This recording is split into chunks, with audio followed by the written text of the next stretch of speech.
الحمد لله رب العالمين والصلاة والسلام على خاتم الأنبياء والمرسلين وعلى آله وصحبه ومن تبعهم بإحسان إلى يوم الدين أما بعد. وعن أبي أيوب الأنصاري رضي الله عنه أن أعرابيا عرض لرسول الله صلى الله عليه وسلم وهو في سفر فأخذ بقطام ناقته أو بزمامها ثم قال: يا رسول الله أخبرني بما يقربني من الجنة وما يباعدني من النار. قال: فكف النبي صلى الله عليه وسلم ثم نظر في أصحابه ثم قال: لقد وفق أو لقد هدي. محترم حضرات، یہ حدیث ہمارے ساتھ اس باب سے متعلق ہے کہ توحید سب سے بڑی عبادت ہے.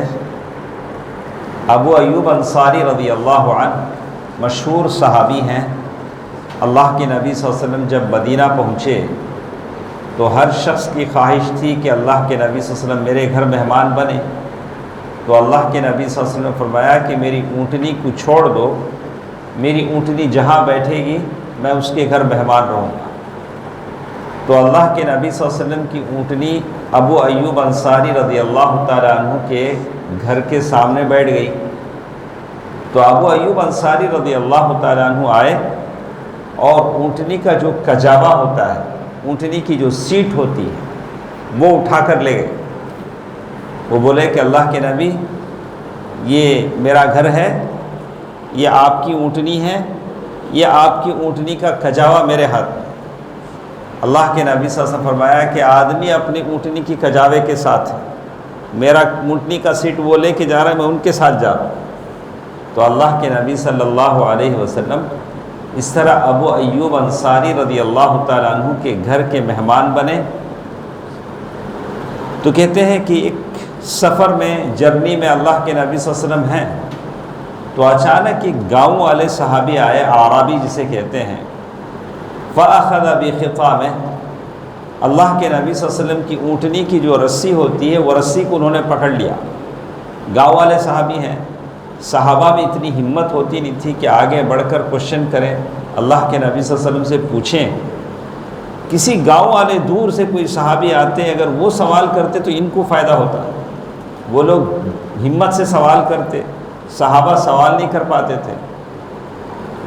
تو کہتے ہیں وہ صحابی آئے اور انہوں نے کیا کیا، فقال، وہ کہتے ہیں فَأَخَذَ بِخِطَامِ نَاقَتِهِ أَوْ بِزِمَامِهَا، اللہ کے نبی صلی اللہ علیہ وسلم کے جو کیمل تھا، اونٹنی تھی، اس کی رسی پکڑ لیا اور کہا انہوں نے: یا رسول اللہ اخبرنی بما یقربنی من الجنہ وما یباعدنی من النار.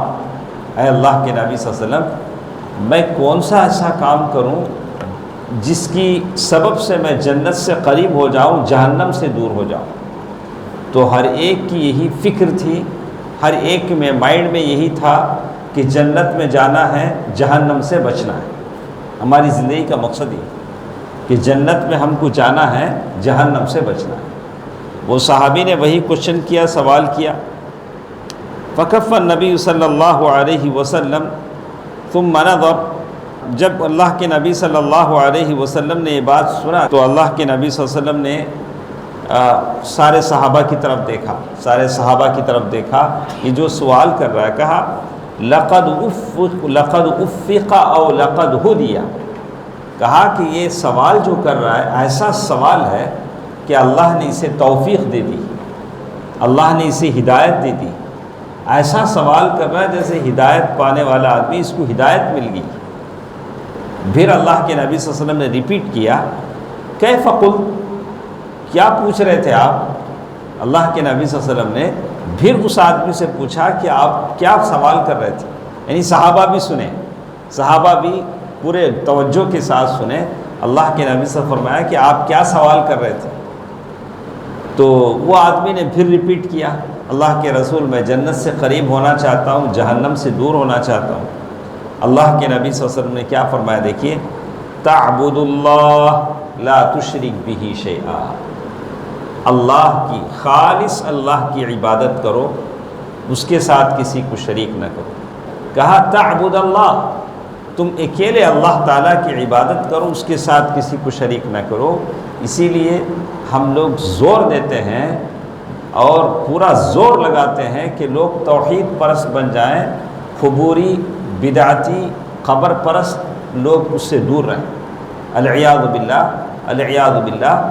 یہاں تک آتا ہے کہ ایک آدمی یہ سمجھتا ہے کہ فلاں قبر کے پاس جا کر دعا کرنے سے دعا جلدی قبول ہوتی ہے، دعا اللہ ہی سے کرتا ہے، لیکن کسی خاص قبر والے کے پاس، قبر کے مزار کے پاس بیٹھ کے دعا کروں گا تو دعا جلدی قبول ہو جائے گی، یہ بھی غلط ہے، یہ بھی غلط ہے۔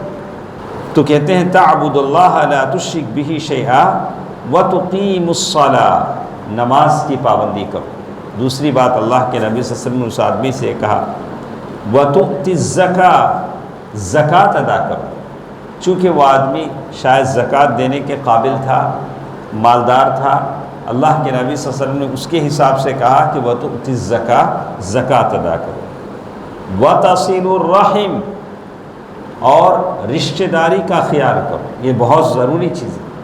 ہمارا مسئلہ ایسا ہے، ایک چیز کی پابندی کر لیتے ہیں تو ادر چیز ہمارے سے مس ہو جاتی ہے۔ ایک آدمی ہے نماز میں پرفیکٹ ہے، اس کا کینشپ، ریلیشن شپ اپنے ریلیٹیو سے اچھا نہیں، بھائی سے لڑائی ہے، بہن سے لڑائی ہے، لیکن عبادت میں پرفیکٹ 100%، سب کریکٹ، لیکن دوسروں کا حق مارا ہے۔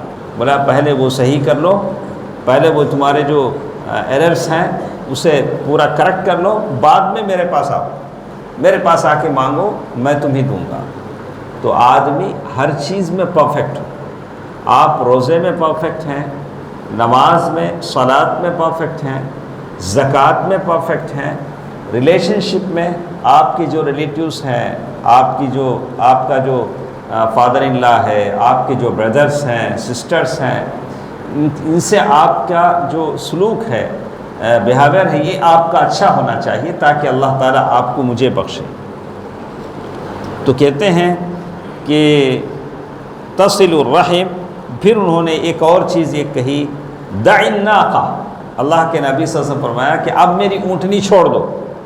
بولا کہ میں تم کو سمجھا دیا ہوں کیا کیا کرے تو جنت ملے گی، کیا کیا کرنے سے جہنم سے بچو گے، دع الناقہ، اب میرا جو اونٹنی کی رسی پکڑے ہو اسے کیا کرو، ذرا چھوڑ دو، دع الناقہ۔ یہ متفق علیہ کی حدیث ہے، صحیح بخاری اور مسلم کی، اور صحیح مسلم کی روایت میں اور ایک حدیث ہے، یعنی روایت ہے جس میں وتصوم رمضان، رمضان کے روزوں کی بھی بات ہے۔ تو ساری حدیث سے معلوم ہوتا ہے کہ اللہ کے نبی صلی اللہ علیہ وسلم پوچھنے والا جیسے ہوتا تھا اس کا لحاظ کر کے اسے جواب دیتے تھے۔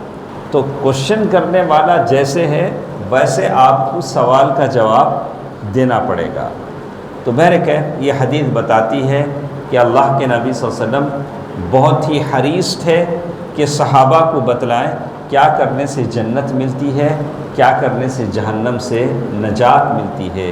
تو تمام میرے بھائیوں سے کہوں گا ہمیشہ اس بات کا خیال رکھیں، توحید سب سے اہم چیز ہے، سب سے بڑی عبادت ہے۔ اپنوں کو نصیحت کریں، ایسے دوستوں کے ساتھ ہرگز نہ بیٹھیں جو قبر پرست ہیں، قبر پرست ہیں لیکن سمجھانے کی نیت سے بیٹھ سکتے ہیں، لیکن ان کے ساتھ بیٹھنا، ان کے ہاں میں ہاں ملانا اور ان کی تعلیمات کو قبول کرنا اور ان کے ساتھ ایسی جگہوں پہ جانا جو جائز نہیں ہے، آپ کو بھی شرک کے اندھیروں میں کھینچ دیتا ہے۔ اللہ تعالیٰ مجھے اور آپ کو توحید پرست کی زندگی پر جینے کی توفیق دے، اللہ تعالیٰ شرک سے بچنے کی توفیق دے، آمین۔ والسلام علیکم ورحمۃ اللہ وبرکاتہ۔